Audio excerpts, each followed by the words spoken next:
नमस्कार दोस्तों, मेरा नाम है विशाल और आज बात करेंगे हम भारतीय संविधान द्वारा प्रदत्त मूल अधिकारों के 8वें भाग की 8वें पार्ट की।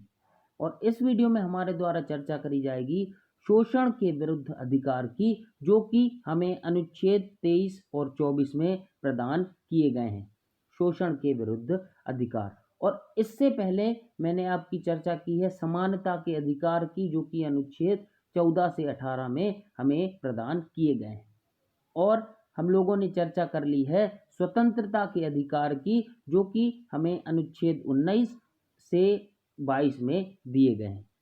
ठीक, तो आज चर्चा करेंगे हम शोषण के विरुद्ध अधिकार की।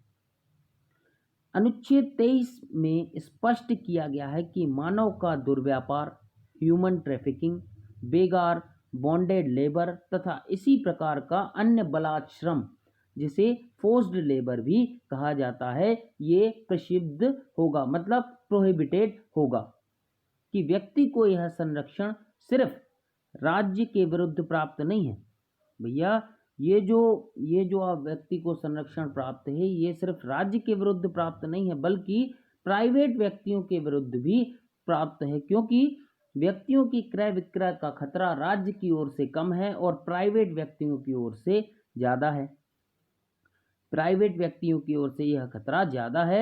यह संरक्षण और सिर्फ नागरिकों को ही प्राप्त नहीं है, और यह जो संरक्षण है सिर्फ भारत के वासियों को ही प्राप्त नहीं है भैया, ये जो संरक्षण है ये विदेशियों को भी प्राप्त है। ऐसा इसलिए है क्योंकि इस अधिकार का संबंध प्रत्येक मानव के लिए जरूरी मानवाधिकारों से है कि भैया उसके जो मानव के अधिकार हैं वो सुरक्षित रहें। और इससे क्या है, भारत की एकता, अखंडता तथा संप्रभुता से इसका कोई प्रत्यक्ष संबंध नहीं है। ठीक, मानव का दुर्व्यापार, ट्रैफिकिंग इन ह्यूमन बींग शब्दावली का अर्थ सर्वोच्च न्यायालय ने कुछ मामलों में स्पष्ट किया है। इसका सामान्य अर्थ तो मनुष्य का क्रय विक्रय है, जैसा यूरोप और अमेरिका के इतिहास में मिलने वाली दास प्रथा में दिखाई पड़ता है। ठीक, अब मानव दुर्व्यापार में शामिल क्या क्या है, और इस व्यवस्था के अंतर्गत कोई भी उल्लंघन कानून के अनुसार दंडनीय होगा। ठीक, अब बात करते हैं मानव दुर्व्यापार में शामिल क्या क्या है। भैया, मानव दुर्व्यापार में शामिल है मनुष्यों का क्रय विक्रय करना, कि भैया किसी मनुष्य को ही बेच दिया आपने। ठीक, अब जैसे हम घड़ी साबुन लेने जाते हैं कुछ, तो ऐसा है कि कुछ लोग मानव ही लेने जा रहा है, पता चला, तो ऐसा पॉसिबल नहीं है। किसी स्त्री को वेश्या बनने के लिए बाध्य करना तथा उसकी आय से जीवन यापन करना। ठीक, दास प्रथा, स्लेवरी का कोई भी रूप, कि भैया जैसे आप दास दास बना के ले आए, कि भैया मैंने मान लीजिए किसी को कर्ज दिया है, ठीक, अब वो नहीं चुका पाया तो मैं उसको अपने घर पे ले आया कि भैया तू चल मेरे इधर काम करना फ्री में, तो ये हो गई दास प्रथा। ठीक, अब बात करते हैं इन कृत्यों को दंडित करने के लिए संसद ने अनैतिक दुर्व्यापार निवारण अधिनियम 1956 बनाया है।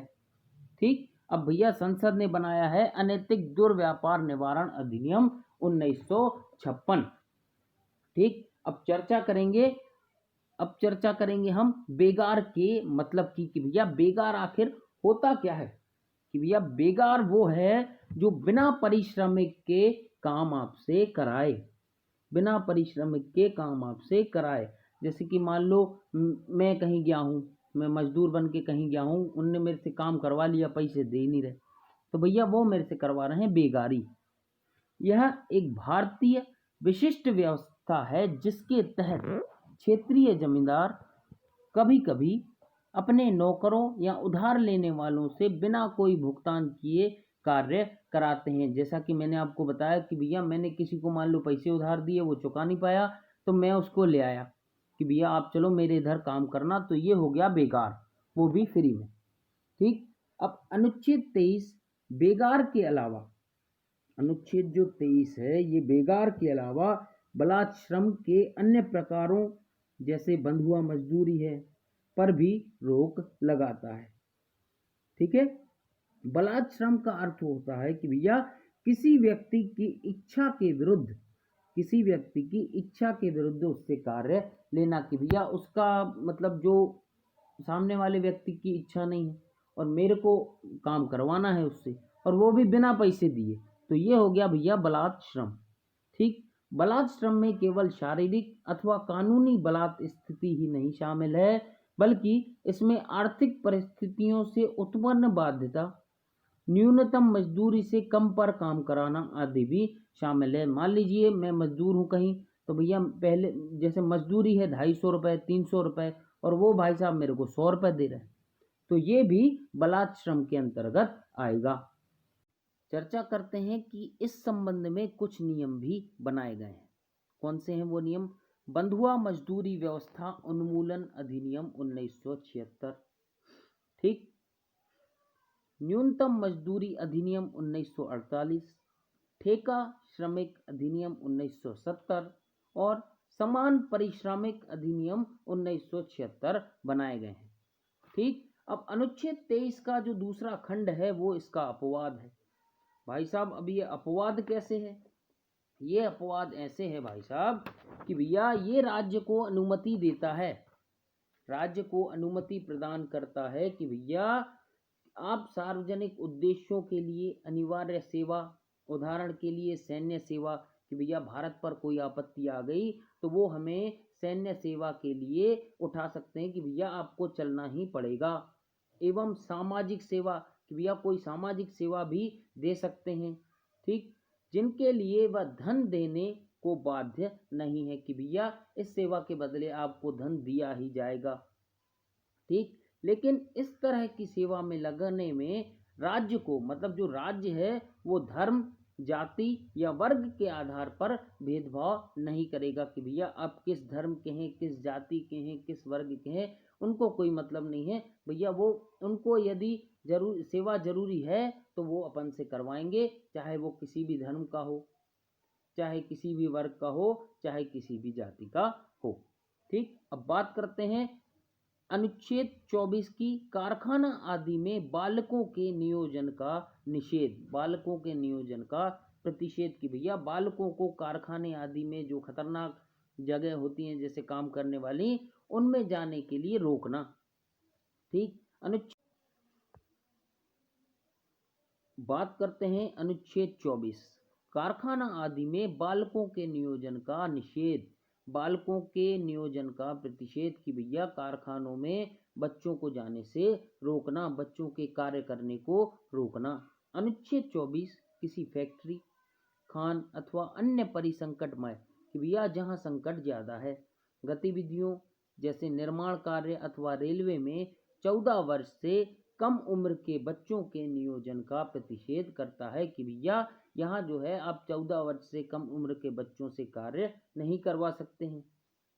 लेकिन यह प्रतिषेध किसी नुकसान न पहुंचाने वाले अथवा निर्दोष कार्यों में नियोजन का प्रतिषेध नहीं करता, कि भैया जहाँ जो है निर्दोष कार्य हो रहे हैं, मतलब हल्के फुल्के काम हो रहे हैं, कि कोई नुकसान ना पहुंचाने वाली जगह है, उनका प्रतिषेध नहीं करता है, वहां जाने से नहीं रोकता है। ठीक, अब बात करते हैं कुछ अधिनियमों की, कुछ नियमों की।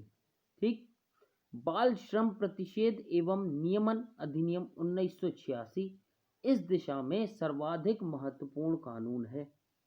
इसके अलावा बालक नियोजन अधिनियम 1938, कारखाना अधिनियम 1948, खान अधिनियम 1952, वाणिज्य पोत परिवहन अधिनियम 1958, बागान श्रम अधिनियम 1951, मोटर परिवहन कर्मकार अधिनियम 1951, प्रशिक्षु अधिनियम 1961, बीड़ी तथा सिगार कर्मकार अधिनियम 1966 और इसी प्रकार के अन्य अधिनियम निश्चित आयु से कम के बालकों का नियोजन का प्रतिषेध करते हैं, कि भैया ये जो नियम है, ये एक निश्चित आयु मान लीजिए 14 वर्ष हो गई।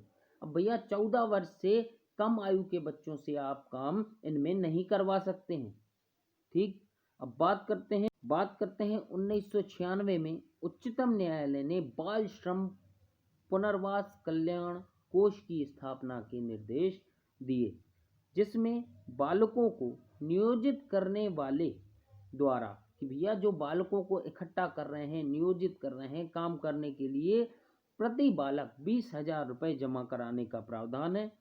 इसने बच्चों की शिक्षा, स्वास्थ्य एवं पोषण में भी सुधार के लिए निर्देश दिए कि भैया आप इनकी शिक्षा भी देखो, स्वास्थ्य भी देखो और पोषण भी देखो। ठीक, अब बात करते हैं अगले की कि बालक अधिकार संरक्षण आयोग अधिनियम 2005।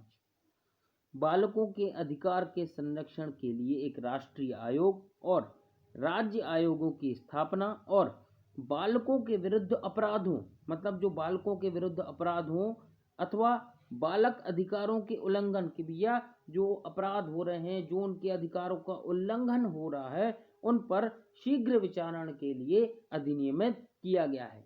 किसको? बाल अधिकार संरक्षण आयोग अधिनियम 2005 में। ठीक, अब बात करते हैं 2006 की। 2006 में सरकार ने बच्चों के घरेलू नौकरों के रूप में काम करने पर अथवा व्यावसायिक प्रतिष्ठानों जैसे होटलों, रेस्टोरों वगैरह, दुकानों में, कारखानों में, स्पा वगैरह में, चाय की दुकानों में आदि में नियोजन पर रोक लगा दी है कि भैया जो आप है जैसे होटलों में, रेस्टोरों में, चाय वगैरह की दुकानों में आप बच्चों का नियोजन नहीं कर सकते, बच्चों को नहीं जोड़ सकते। इसमें 14 वर्ष से कम आयु के बच्चों को नियोजित करने वालों के विरुद्ध कि भैया जो 14 वर्ष से कम आयु के बच्चों को काम करने के लिए लाएगा उसके विरुद्ध अभियोजन एवं दंडात्मक कार्यवाही की चेतावनी दी गई है कि भैया उसको दंड मिलेगा। बात करते हैं बाल श्रम संशोधन 2016 की। बाल श्रम संशोधन अधिनियम 2016 द्वारा बाल श्रम निषेध एवं विनियमन अधिनियम 1986 को संशोधित कर दिया। इसने मूल अधिनियम का नाम बदलकर बाल एवं किशोर श्रम निषेध एवं विनियमन अधिनियम 1986 कर दिया। ठीक, अब संशोधन अधिनियम 14 वर्ष से कम आयु के बच्चों को सभी व्यवसायों एवं प्रक्रियाओं में रोजगार निषिद्ध करता है, रोजगार रोकता है कि भैया जो 14 वर्ष से कम आयु के बच्चे हैं वो काम नहीं कर सकते कहीं भी। ठीक, पहले यह जो निषेध था, पहले यह जो रोक थी 18 व्यवसायों एवं 65 प्रक्रियाओं पर लागू थी। ठीक, पुनः संशोधन अधिनियम किशोरों को, मतलब 14 से जो 18 वर्ष की उम्र वाले बच्चे, इनको खतरनाक व्यवसायों एवं प्रक्रियाओं में रोजगार निषिद्ध करता है, रोकता है कि भैया जो 14 से 18 साल के बच्चे हैं ये खतरनाक काम नहीं कर सकते, खतरनाक व्यवसाय नहीं कर सकते। ठीक, ये नॉर्मल काम कर सकते हैं। और जो 14 से छोटे बच्चे हैं ये तो भैया काम ही नहीं कर सकते कोई भी, ये तो उनके अधिकारों का हनन है। ठीक, अब बात करते हैं संशोधन अधिनियम उल्लंघन करने वालों के लिए कड़े दंड का भी प्रावधान किया गया है कि भैया आप ये मत सोचिए कि आप इनका उल्लंघन करेंगे तो आपको सजा नहीं मिलेगी, आपको भी सजा मिलेगी। 6 माह से 2 वर्ष तक की कैद अथवा 20,000 रुपये से 50,000 रुपये तक का जुर्माना। और अपराध दोहराया जाने पर कि भैया आपने एक बार अपराध किया, आपको मान लीजिए 1 साल की सजा हो गई, 20,000 रुपये या 50,000 रुपये आपको जुर्माना हो गया। ठीक, आप फिर आए, आपने फिर वही गलती करी तो आपको कैद की अवधि 1 साल से 3 वर्ष की होगी कि भैया आपने ये गलती जानबूझकर करी है तो भैया आपको इस बार 3 साल की सजा दी जाएगी। ठीक, तो आज का वीडियो करते हैं हम यही समाप्त। वीडियो पसंद आए तो कृपया लाइक करें, शेयर करें और हमारे चैनल को सब्सक्राइब करना मत भूलिए। Thank you.